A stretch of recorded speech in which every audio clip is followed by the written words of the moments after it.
What's up, guys? It is good to see your beautiful face again on this December evening here. This is the review of the Westinghouse 32-inch VR-3225 television right here on display. Number one, the price was absolutely right. I believe I got it for $250. I actually got it in a bundle package, though, on Black Friday weekend special stuff on Newegg.com. I got it for $250, plus I paid an extra $50 for a bunch of other bundled stuff. A wall mount that I used for this monitor up here, Arkham Asylum, HDMI cable, whatever. I don't know. It was a bunch of stuff together.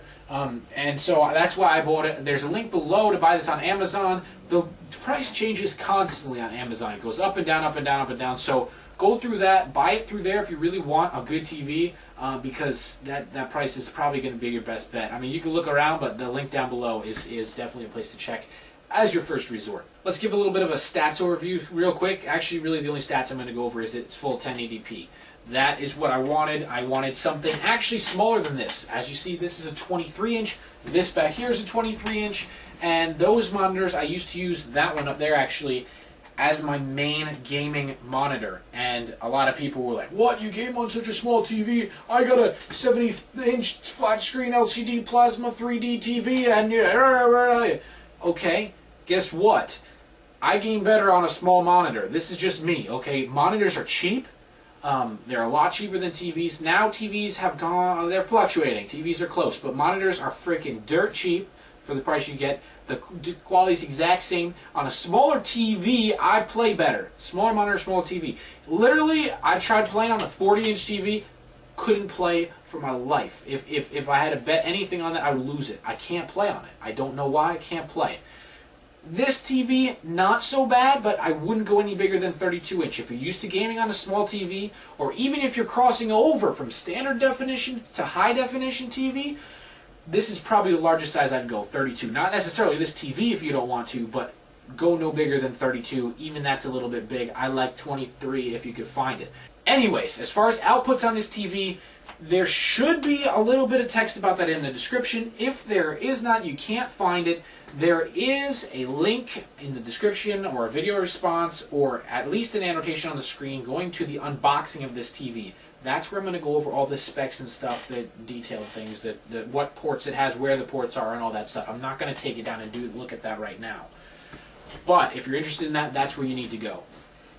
Next up, people in my last TV review wanted me to show the TV working. Well, I'm not going to show you it working. Number one, you're looking at it through a camera. You're not going to see the quality that is gonna make you purchase it or choose a different one over this one over a camera.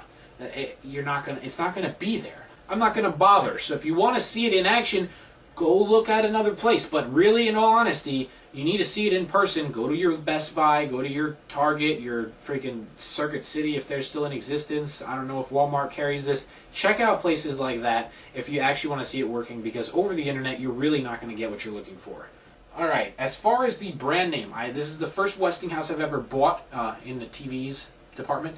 And people were saying when I was doing the research on this before that, you know, Westinghouse is not what it used to be back in the day. Things don't last as long. They got bought out and someone else, they don't care about their products anymore. I can't vouch for any of that. All I can say is I've had it since Black Friday weekend, whenever that was a few months ago, last month. And so far, I've had no issues at all with it. No issues that I can complain about, nothing like that. Everything's worked fine. There's no saying that it's not going to crap out on me tomorrow or before I get this video uploaded, but there's no signs of anything showing that that is going to happen.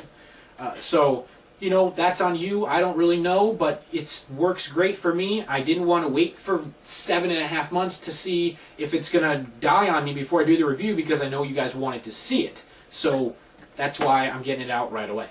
As far as ports in the back, there really are not a whole lot. Like I said, you're going to check out that other video if you want to see all the ports, but there's not a whole lot of ports in the back, but it's enough for what I needed. You know, this is not going to be the TV you're going to use for your home entertainment center. It doesn't even have audio outs. I mean, it has one set of audio outs, but there's no, you know, you can't have it going to multiple ones set up at the same time. You got to unplug them and plug in the other ones.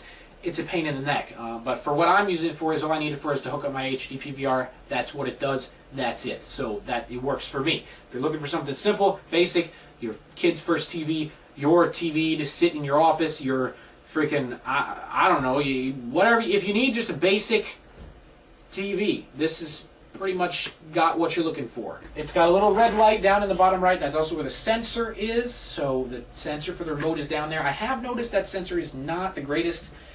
It kind of sucks if I have the remote and I point it like this, even with this close to the TV, because this is where I, use the remote with it. It doesn't register sometimes. Sometimes it does, sometimes it doesn't. You got to kind of be pointing at it. If I go like this and pointing at it, I could stand all the way back there and it would work fine as long as I'm pointing at it in the general direction. But if I'm pointing at it even sideways like this, it's not going to show up even though it's this close to the TV. Other than that, everything else is great. It's got a gloss base to it. It has a nice solid base that allows it to rotate on the base, which is great. It is wall mount compatible. As I said, I did get that wall mount with it and just used it for that monitor though. When you put it together, it does require a little bit of assembly. You just need a screwdriver, and there's a couple plates. You put metal plates between the base and the TV, and then just put some screws in around it. You may want to have a second person handy. It would make it easier for them to just hold the TV in case you don't want to kind of balance the TV on its own. It is a little bit awkward. Solid TV, it's very basic. It's not going to be something you're going to hook up to your home sound theater system in your living room, like I said before, but it does have your basic needs, does do what you need it to do. If you're looking for something for the office, for just something to have a TV of some kind that's not too big and not too small, this is definitely the way to go. Other than that, thanks for watching. Have a Merry Christmas, Happy New Year. Be safe, guys. Please be safe, and you'll see me soon.